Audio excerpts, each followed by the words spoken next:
me. That kind of sounded like you had diarrhea.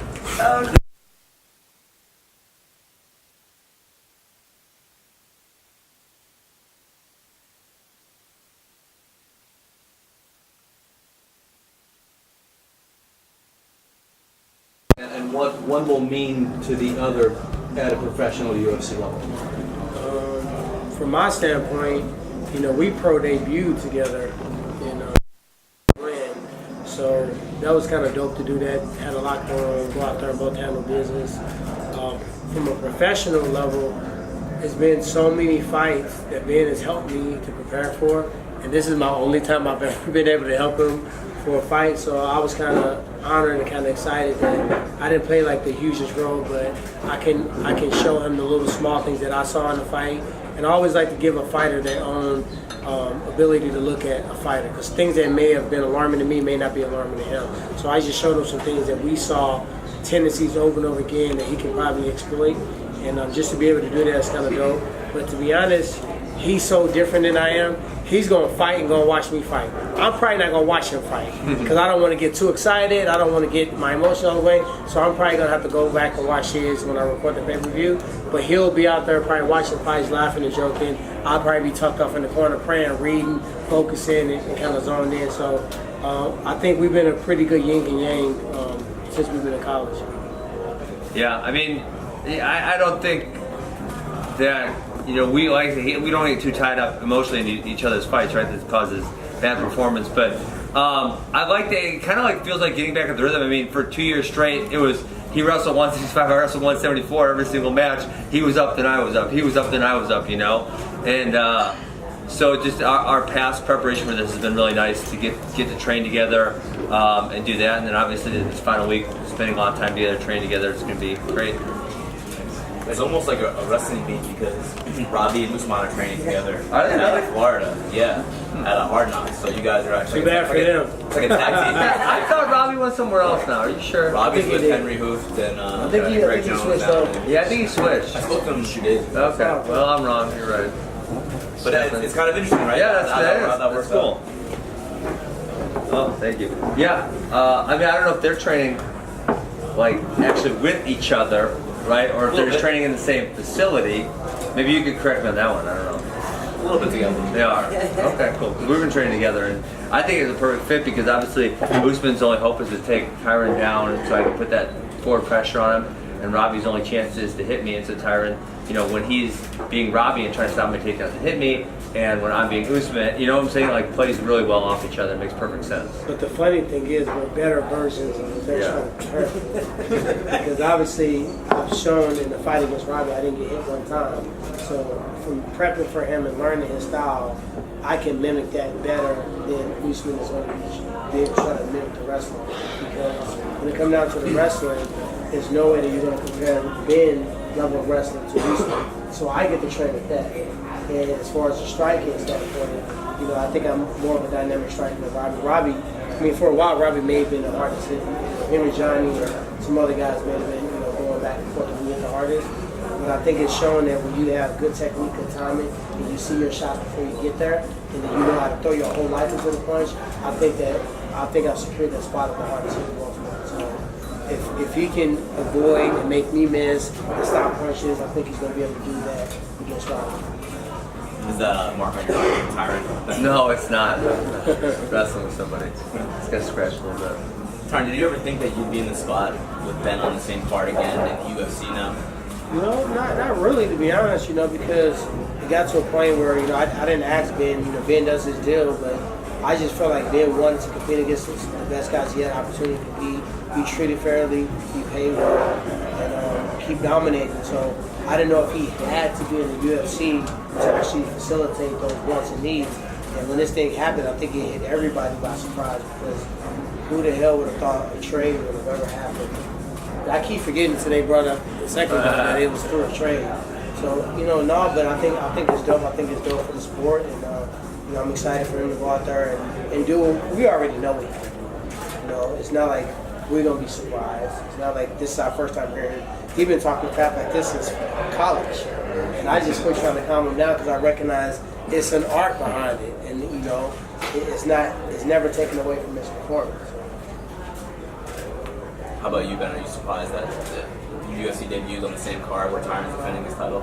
I mean, like he said earlier, I've helped him get ready for so many fights, and so this it almost feels kind of similar to that, right? And obviously, I'm preparing myself also, but so it feels really similar to those other times where I've helped him, and we're leading to that path where he's going to fight for the title again, and that's kind of what it feels like, and the fact that I'm fighting is a bonus also. And I guess Tyron kind of alluded to it earlier, like I don't get all worked up about competing or fighting. Like it's like I'm gonna be relaxed and be happy, and then okay, yeah, he gets that. And then I'll go out there and fight, and that's kind of all it is for me. So to me, this kind of feels like when I was helping him for a Damian Maia or one of those other fights. It feels like.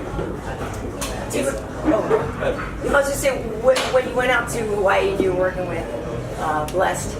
So what was that about? What led to that? Because I don't know if a lot of people know, that you guys were even tight with each other or what. Yeah, me and Bless have been cool for a long time. It's just a mutual respect, and I just like the way that he's similar to Ben if you really get to know him. He's really free spirited. He thinks for himself, and he just want to train hard. I take fighting more serious because when I fight, there's so many things that are compounding on the fight. Like I think about all the people I got on payroll. I think about all the entertainment things that come because you're the champ. Let's be real. Like, will Wiz Khalifa want to be featured on a song with me if I'm not the champion? It's kind of dope to do a song with the champ. You know what I mean? So when I'm thinking about everything that being a champion, that how large my platform is, that's why everything is riding on that. These guys are like, okay, I'm gonna fight this dude and beat him. You know what I mean? And Max thinks the same way. So I went out to Hawaii to do Hawaii 5-0, which you know me. I'm not just gonna be out there doing Hawaii 5-0. So I did Hawaii 5-0. I recorded like 4 or 5 new tracks in the studio out there. I hit Max and I said, hey, I need to get in the studio. He said, all right, I got my guy. Hit up this guy, went to the studio. I finished my album out there when I'm dropping March 4th, by the way, Chaos Theory. 2 days after I beat that ass. You got the invite. So I'm dropping the album 2 days later, so I needed to mix and master it. And I wanted to have the album finished before I went into training camp. Because I don't like to, when I'm in fight camp, I'm in fight camp. And that's what a lot of people don't know. They see everything I'm doing. And when I film something, I didn't just film it that day it's coming out. It's been filmed maybe a year before, and maybe 6 weeks, 8 weeks, whatever it is. But when I go in training camp, it's training camp. And I recorded five songs in Hawaii. I trained with Max House. But hey, we shot a dope piece. We got an original content piece. I can't tell the name of it yet. We haven't got a license. But we shot an original content piece with Max that gives you a better in-depth of what Max is and why he fights the way he is and what components make him the champion he is. Nothing that the UFC's been able to get out of him. No embedded, no countdown. We got deeper into Max, and it's going to make a couple people drop a tear or two because the dude is a beast and he's overcome a lot of stuff. And I just have so much respect for him. But training with Max is like what I would envision training with a super in shape, conditioned, technical Diaz player. He never stops punching. He never stops moving. And one thing that he said to me that stuck out the most, I said, damn, you just fought, man. If you don't feel like coming to the gym, I know people, they say, no, I got to get to the gym, I got to help my brothers get ready, man. They got to fight coming up, they help me. How many champions you see getting back in the gym, helping out their training? I think Yancy and Madera said the fight coming up, but he was back in the gym because he said, these guys helped me become a champion, so it's my duty to get back to it. And after that, I really kind of fuck with him on a way different level just because, he just has a mentality. So you brought something up though. You said all the trappings, all the other things that go along because you have this belt. And that's the exact reason people criticize you and say you fight safe because you're just trying to protect this belt because you have so much other things leveraged on it. No, I don't fight safe. I mean, tell me a fight where you haven't seen me try to take somebody out. I didn't say I said it. People say you fight safe because I don't fight stupid. What we've seen as a good fight is two guys beating each other up, going back and forth, blood spewing from both guys. One guy looked like he knocked out. He found a way to come back. That person got caught, and at the end, they hugging each other in a bloodbath, and they was just talking shit to each other. That's what we think is a good fight. A good fight to me is me dominating you. It's me beating, me hitting you, you not getting hit, me sniping you, me finishing you in dominant fashion and walking away like it's another summer day. That's a good fight.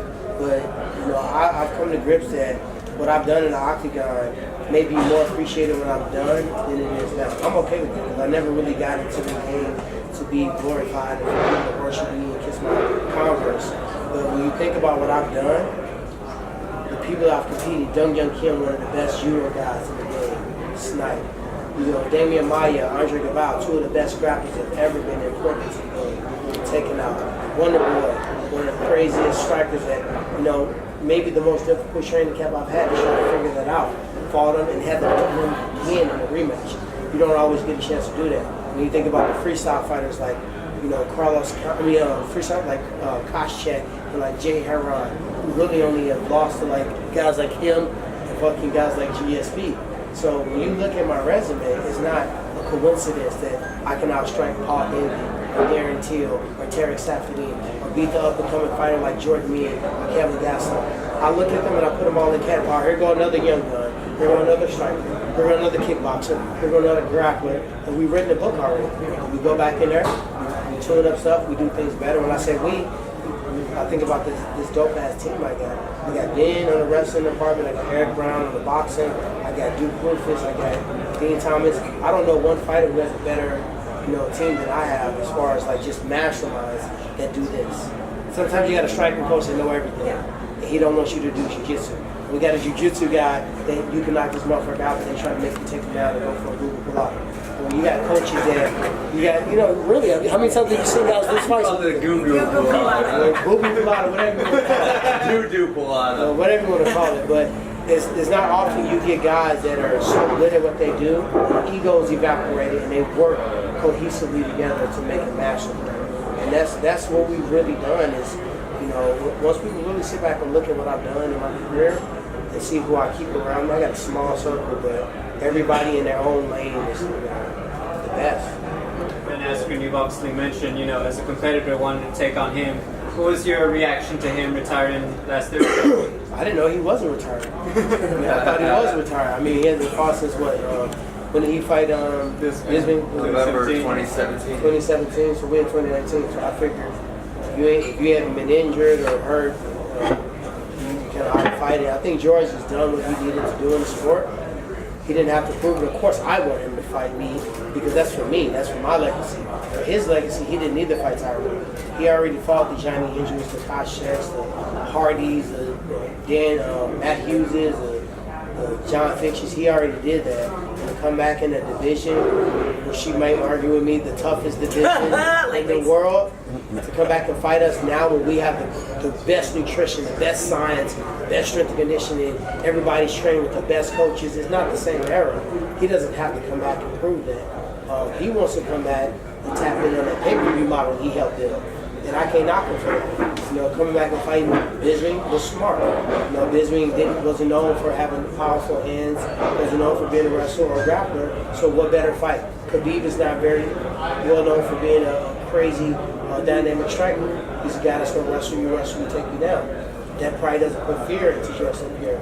But to get knocked around and get cussed and get hit and maybe not be able to get that shot where you go for it, maybe I'm not the fighter you want. Maybe it doesn't draw the pay-per-view that Khabib coming off of a Conor McGregor fight would. So I don't knock him for that at all. He had a great run. Very few fighters. I think he may be the only UFC fighter I've seen him walk away twice with belt each time. And you know, hats off to him. He had a great career. He set the foundation for us, and now you can go do something different. How about you, Ben? About you? Were you surprised to see that he retired? Yeah, I feel the same way. Like, he was kind of retired. And it's like, I don't feel like he set a hard line in the sand. I felt like he left the door open if something interesting in the future, he's going to come back. So that's kind of... The big fight. That's kind of where he was before he started.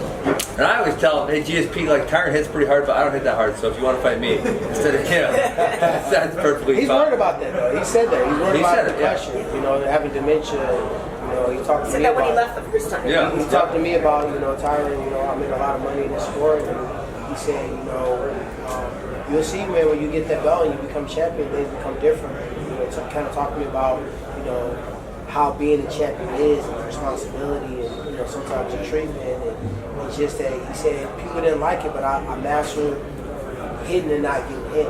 He said, I want to be able to have kids down the road and, you know, not be shaking around and not be able to, you know, have my wits about me. So he kind of told me about that. Now, granted, I'm saying that shit, but he sounds so cool. And when people are doing that, they're really nervous. Like, I look at his feed, and 18 days, 17 days, like, I'm working. Like, I'm planning my release party.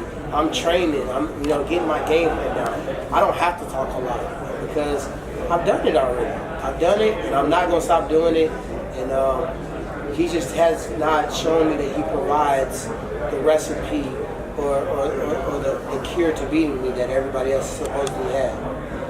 So Ben, you know, other times people have come into the UFC and, you know, they fared well. Some haven't fared so well, but I do wonder if you consider, like, who's got more pressure on them, if you even factor in pressure, but Robbie, because he's got to beat this guy that just got here, or you, who has to come in, who has such long build-up for years and years and years, people clamoring to get you here, and now you're here, you better deliver.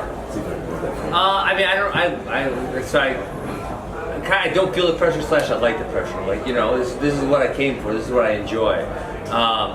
For him, I think Robbie's a made man. You know, I mean, he's always going to be a UFC champion. You can't steal that from him. And now if the hard part is about beating him up, they'll say he's old and washed up. You know, and that's kind of the way they do it. And so, you know, I don't have to beat him. I have to continue, right? Or else people say, oh, he's just old and washed up. And Robbie's a really good fighter, whether he's 28 or he's 38, right? He had that down point in, I don't know, his early 30s. He had a much better mid-30s than he did early 30s. So no, I don't really buy into the pressure thing. I enjoy it. I'm here to compete. That's what I wanted to do, and that's why I'm here. I don't know if you're an everything happens for a reason person, but what's your take on why now? How come it didn't happen sooner? Is there any frustration that it didn't happen sooner? How much did you care that it didn't happen sooner? No, you can't. Everything happens for a reason. Yeah. I don't think you can. You know, you can. My focus in life is I can only control what I can control, right? You say I can control these things, and I'm going to. Or these things I can't control, right? And there was a guy who didn't like me, and I could control that, and that was the reason I didn't fight the better guys. And then later in my career, another 5 years later, the opportunity presented itself. I was retired. I was happy. I was doing exactly what I wanted to do in life. And I said, this opportunity is too good to pass up. I'm going to take it. And that, you know, like I said, I'm here to compete. That's it. So you're not old and washed up? I'm getting there. I'm not as old as Tyron is. No, I got a few good years left. A lot of massages, a lot of chiropractic work, a lot of stretching. No Robert Kraft massages. None of that. You know what I hate about our sport? I really hate this about our sport. Our sport will reward a type of style of fight, whether you win or lose. If you go out there and you lay on your sword, and you go out there and you punch and you bleed and you brawl and you go back and forth, you really can't lose in that situation. You can get your ass whooped, you can get knocked out, but if you fought to a point where everybody's like, oh my God, he's so tough, not only with the fighters and the fans, but with the promotion, you kind of almost, you know, form yourself in a mold where, you know, they're going to keep He's an entertaining guy. Yeah, We'll keep him on the right. we saw with Jardine forever. We saw like so many fighters that had, you know, subpar 500 records that stayed around. And you have a guy that may lose one fight and he's out. And I just think that when you look at a sport, think about basketball. It don't matter if you wear a pimped out custom suit, talking the most shit possible. If you can shoot a three, you can shoot a three. How many times you see Steph Curry talking about it? You get paid the big bucks based on how you deliver on the court. We're the only sport where if you do all these, like, think about Conor for instance. Conor, in his last few fights, he's beaten Eddie Alvarez, right? Lost to Khabib, wasn't that great of a fight. I don't care what anybody say. I was sitting up at the desk with you, and I was like, We got beat them. They both look kind of like bad. They both look like old men at the nursing home fighting each other. But then we glorified this fight. It wasn't like this great strategic fight that looked like one person was treated. And then you look at this fight against Nate Diaz. But this is a person that, I mean, I don't do the stats, but he's lost a few times and won a few times. But look at the mystique that's around him. So it's telling you it's not so much about winning. It's about the showmanship. It's about what you bring to the table. It's about making people give a fuck. And, you know, we got to find a way to do both. We got to find a way, both of them. We got to find a way to make you invested, make you want to see me lose, make you Well, I want was to just see going me to say, win. sometimes people, you don't mind it that they're watching you to see you get your ass. Oh, I don't care. Yeah. Because they can't get in there and help them. I mean, I've never seen a boo travel from outside octagon and go in there, provide strength to my opponent, and now he all One of a sudden time I got stood up from Mount because too many people were booing me. from out. From Mount. Really? I know how to hit him. So One time. one time the boos came in and jumped into the referee. But it didn't give, he didn't hear the booing, like, you know what, fuck they booing. Let me now learn how to get out of this fight position. Yeah, so, you know, I don't care. I mean, like, I'm surprised I'm the favorite in this fight because I can't remember the last fight I was a I don't think it has happened. We actually said that on UFC Now. I don't think you've been in I don't think I've favorite been in a any of your favorite. title fights or anything. Not before then. Yeah. I think I haven't been the favorite since whatever fight I fought before Gastelum. I think from Gastelum until recently I've been underdog. Speaking of what you said about making you prepare, then when you came into the UFC, you kind of talk trash to almost everyone in the division. That was like the last 2 years. Well, Warren probably. Yeah. Except for Tyron and Robbie Lawler, everyone else was kind of in your I didn't talk crosshair. any shit to Marty either. That's true. You didn't talk any shit to Marty. Yeah. Kamaru. So I like him. The fact that you got matched up with Lawler, a Bring guy, that same energy. he's almost like impervious to trash talk. It's like Well, he like it's- calls the secret press yeah. conferences. I didn't see him Marty do was that. on the card because he didn't have to stop Yeah. to get the. That's right. To Robbie. Robbie was laughing for him. Yeah. He's actually laughing. I didn't even plan this, but I kind of felt bad for Usman because. No, you did. Okay. But we were kind of tag teaming him on accident. It wasn't even planned out. And when we left off the back, I promise you, he was stumping around like, "You're not invited to my birthday party anymore." Like he was literally like mad. He was like mad. I was like, The man of life. He got his ass whooped in that press conference. He was He got like, beat down. he was like that. I'm like, dude, you started. Yeah. Cool. What did he say to you before the press conference? Listen, he looked like an idiot. That was his camera guy, and they put that video out. I thought he looked like an idiot. And listen, most people like have written MMA for him. It would be like 80% negative me. And now it's changed a little bit in the last couple months. So you should thank Marty. Go 50. No, we're 50-50. The Marty thread, when he put that video up, so posted, it was like 99 to 1. Wow. Everyone's like, Marty looks like an idiot. Why is he posting this? It was his guy that posted that video, and he looked like a moron. You know, the thing is, I'm starting to think he's not very smart because on the one hand he says, I'm not mad that he's calling me Marty. But I've literally done nothing else. I said he's a good fighter. I said he's a good fighter. I said nothing else, and he's all pissed off. So what's he pissed My off? OCD want to push down that red belt so bad. That's been driving me off. But what's he mad about? If he says, I don't care that you call me Marty, so listen, that was his name. For many years. And he's saying, I don't care. Well, what's he mad about then? Name one other thing I said to him. Because Ben's not savvy sometimes with the urban language. Like Usman came up to him and was like, I'm going to need you to keep that same energy. He's like, didn't know what it meant. he said, he was talking about all this energy and stuff. I said, I just want to fight him. That means that if you was talking shit on the internet, when you see me in person, keep that same energy. He said, oh, well, I just want to fight him in a cage. So when you call a brother that's trying to be so cool, dancing in the car and all this stuff, and you bring up the fact he was called Marty, you low-key Sounds a good name. but you kind of low-key took his hood credit away. But he said, I don't care. The Marty said, I don't care. Because he does care. Just say you care then. He was trying to evaporate that Marty thing, and you brought it back out. Now he got to live with this Marty thing. It's even his nickname on Sherdog. You know, Sherdog is a fairly official website. You go there, Kamaru Usman, it'll say Marty. Wow. Well, Yeah. Impact did change with his name. Is this the dynamic between you guys? You got to fill each other in on like, Well, if it's like a Tyron, urban thing that's all been like, all right, What's you know what though?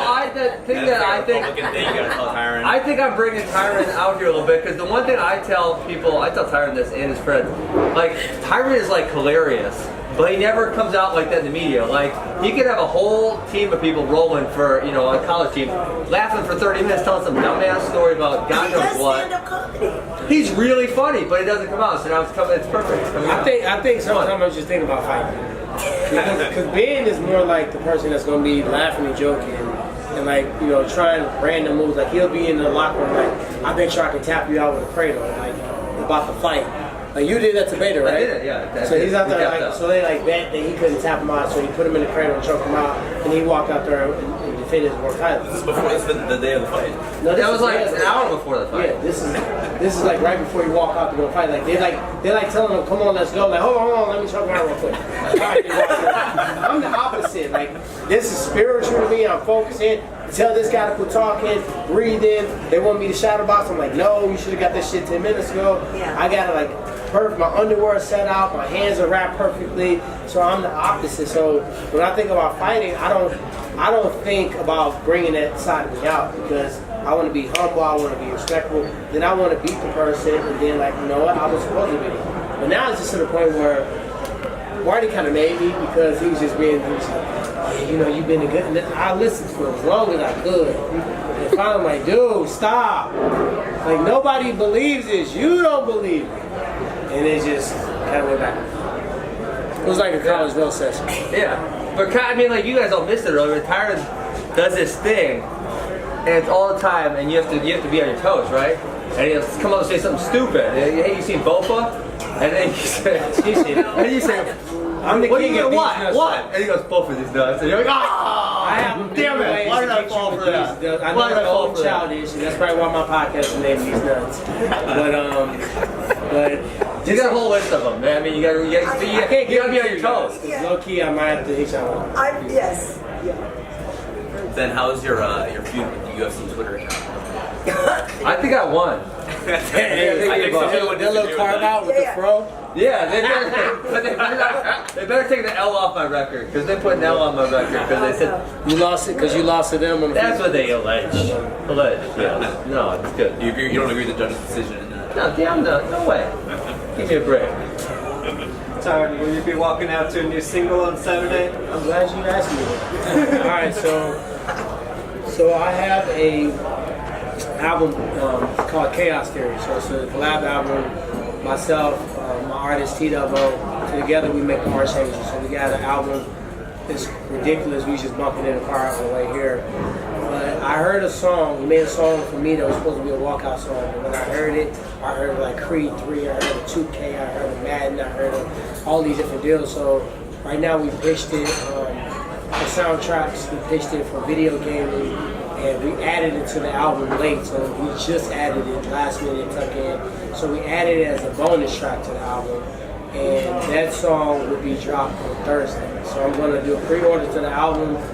Obviously, I Beat Your Ass is already released, so that's a song that's on there. It'll be the full playlist where you can see, you can pre-order it, and we're going to drop a song called Fight.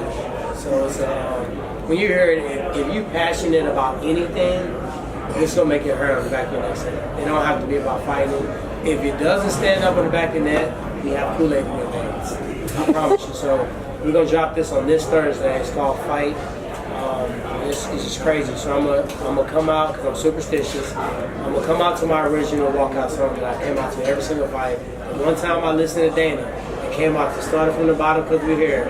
I got that ass beat and I went back to the bottom. So I come out to the same song, so I'm gonna splice it. So I'm gonna come out to a portion of this and a portion of my original walkout song. And then how did Team MMA do on Family Feud? I cannot say because I was told not to give out the results, but just to let you know Chuck Liddell has been watching Family Feud since he was a kid. And he let us know that 25 times in the backstage. So anytime where it was a team captain or somebody to go to the forefront, he said, I like to do it if you don't mind. So he was like, I never seen Chuck like that. I've been around him quite a bit, but Chuck was not fucking around when it came to Family Feud. So, T, with a world back, did you get a 25 times clean tested Yeah. T-shirt? So what's Probably the 55. That's yeah. what I'm asking. What's the testing process been like? You know, to be honest, I think they got tired of testing me and coming back with cold Because they urine. really want to catch you. And they Well, I don't think they want to catch me. I think when you think about what's going on is that you have a lot of people that are always testing. Right. With me, with DJ, or certain people that it's almost like you might as well be testing. But there was a lot of people that was popping up negative. So the sport didn't look so rampant in PEDs. You almost got to keep testing the people that you think are going to test positive. I mean negative. So I found out that this is not as random as we think. So I asked the guy, I was like, man, why why are you coming like at this time? You know my number, just call me. I ain't running from you. He said, oh, well, they just told me to test you. And I said, oh, I thought it was random. He said, no, they always tell me when to test you. So I was like, what? This is random though. So it's not as random. Right. So it's not random. So I think they recognize that you know, I've competed clean my entire career, and I have not been. There was one time I got tested like 8 times, and like literally, I was just getting my results back from another test, and it was right back in, and they're testing me again, and it was just crazy. This time I traveled so much. One time I actually forgot to change my stuff, so they were at my place to try to test me, and I was in Los Angeles, so I had to do this long, send them like itineraries, schedule changes. So I got that figured out. And they tested me Super Bowl weekend. The lady came to me, bless her soul, and said, "If you on choice words to her, with respect." She came to test me at 12 a.m. on Super Bowl weekend, knowing the reason I was in Atlanta was probably for Super Bowl. And I had some appearances that I was supposed to be at. I had an event with Devontae Freeman and Meek Mills I was supposed to be at, an event with Ludacris and Snoop Dogg, and I was in the hotel waiting on her to come in 45 minutes of traffic to test me. So she tested me around 1 a.m. and I missed those events. So I asked her, I said, why can't you test me in the morning? I'm going to be here. Oh, let me call and ask them if I can test you in the morning. He said, no, I got to test you now. I said, well, how far are you? I'm like 45 minutes. I said, can I ask you another question? Why in the hell didn't you test me earlier today? Right. Oh, I had an event I had to go to. Oh. I said, I have an event I have to go to that I'm missing money because I'm supposed to be there. Yeah. Well, I can meet you there. I said, no, you can't get in. You can't be on your list. So I had to wait there. She tested me at 1 a.m. and I was not happy. Are there not limitations where they can't interrupt your sleep? I don't know. If I mean, I took her name down, but then I felt that would be so petty. And then she was like trying to have a guy. I said, man, I want to be real respectful right now, but I'm not in a good mood right now. Right. I don't want to talk about like nothing outside of doing this year test, giving myself a list, and get to How much money did you miss? about 10 grand. So you side up, I'm not happy with it. You got a t-shirt. Yeah, Oh my god, it's not a t-shirt. Ben, you tweeted something a few days ago, I think it was about, you tweet a lot of it. It was about, I think Quinton and Poirier, and I think we both tweeted about him saying that the promoter. I did a Periscope even. You did a Periscope? Yeah. You didn't watch it? Sorry. I just started doing it again. I thought they just do IG Live. Well, no, it's Twitter. It's Twitter bought Periscope. Yeah. Oh, okay. Yeah, so when you go on Twitter and you press live, it's So Periscope. this is one of the things I bring you up to date and say, Nobody calls from it now on, just go ahead and just go live on Hey, you can't call it Twitter live. What do you call it? You need 2 called phones. Periscope. Go 2 phones and go live twice. No, this is called Periscope. Okay. Any of you guys go live on Periscope? Anyway, you said the promoter is not your friend. What did you mean by that? That's self-explanatory, right? See, look at it. This is Periscope that I'm on. This is a live feature. I used to do that. I remember back Yeah, in it's the day. fun. You know, I love it. I also 'cause you used can to just do pop Black on. Planet and Facebook and MySpace. MySpace, shut up. We'll put it up here. So, What's up, Funk? I can't see my face. Anyways, we'll scoot this microphone back a little bit. Oh, shit. Okay. So, anyways, it's pretty obvious that the promoter's not your friend. Tyron knows that. I know that because we're both smart. Why you bringing me into this, man? He's not your friend. He's not your I've friend. been out the doghouse for 7 days and counting. No Well, listen. Then somebody said, "Well, you're wrong, Poirier. You got the shot." South of this, where Poirier had no leverage. He didn't, right? He got what shot? Well, he got the he got the interim shot. Because hold on, let me break this down for you. Just let me break this down for you. Don't do that. It's because he freaking because Tony Ferguson turned it down.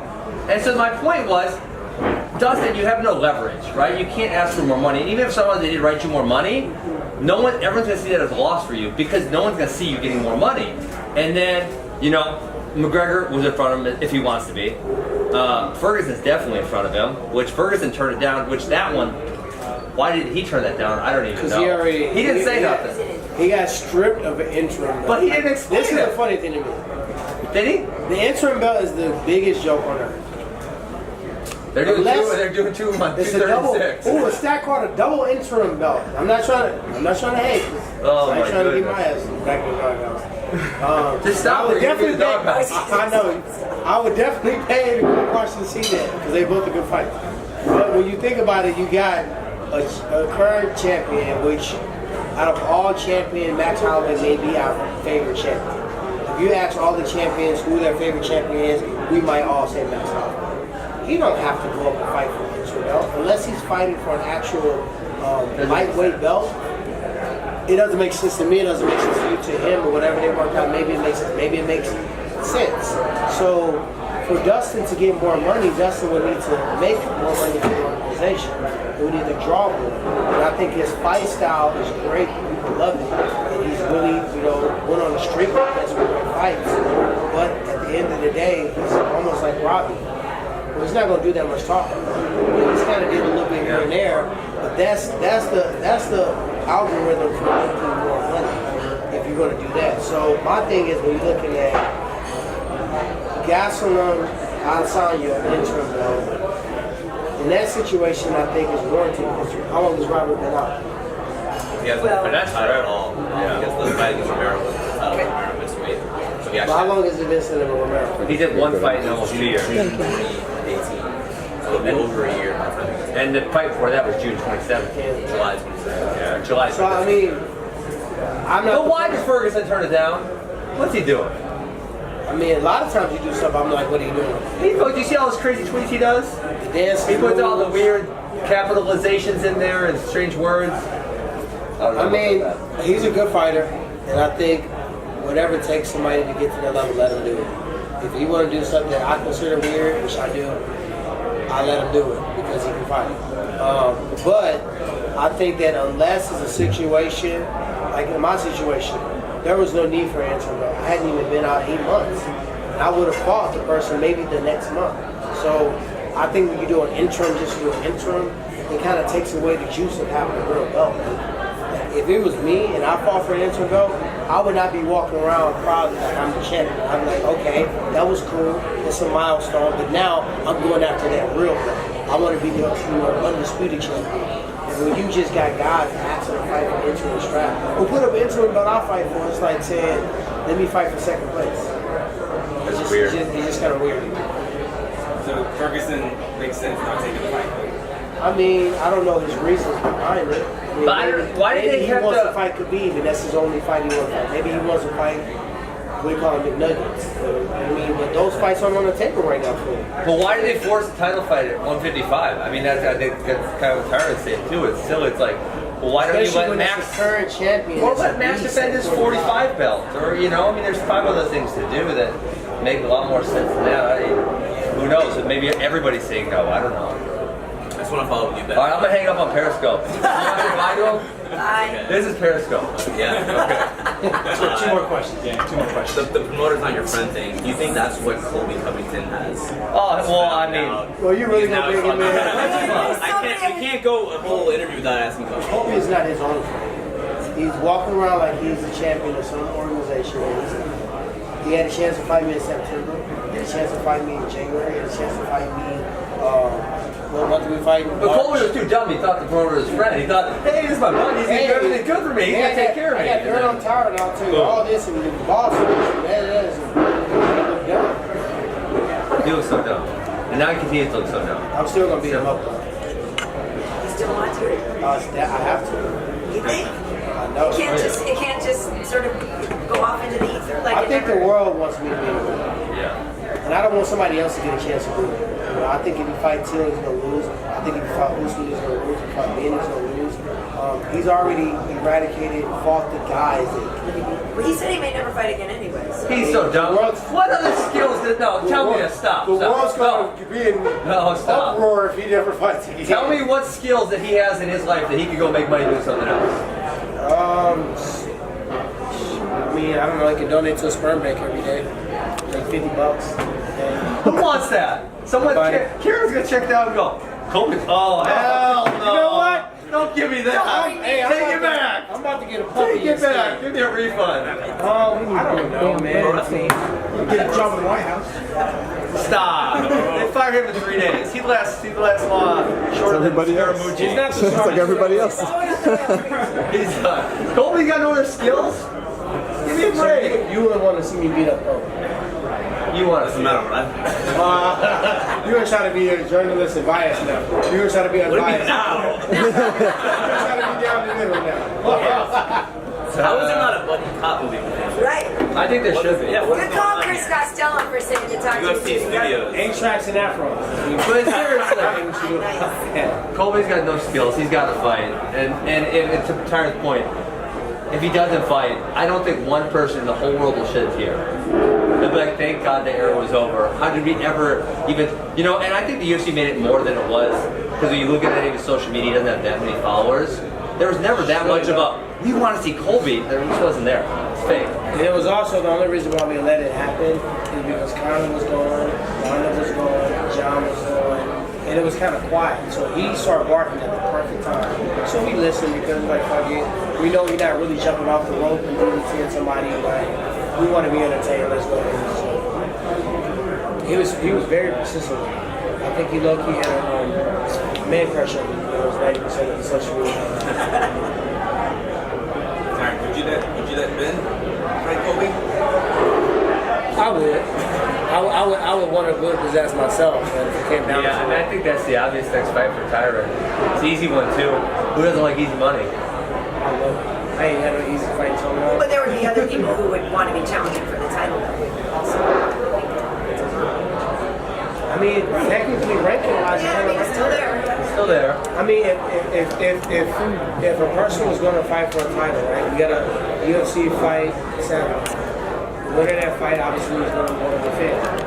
Who would be the next person somebody to fight? I mean, Kobe's, unfortunately, whether we like it or not, he's kind of the next in line. He's in front of the line. He's been in front of the line twice. He was in front of Till. He didn't want to take the fight, so he took it. He was in front of Usman. He didn't want to take the fight. Usman took it.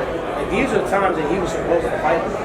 I've never in my life said I wanted to fight. So he has decided for whatever reason not to fight twice. So if he doesn't fight after this, then I'll move on. And it's like, I might go hunt down to 85.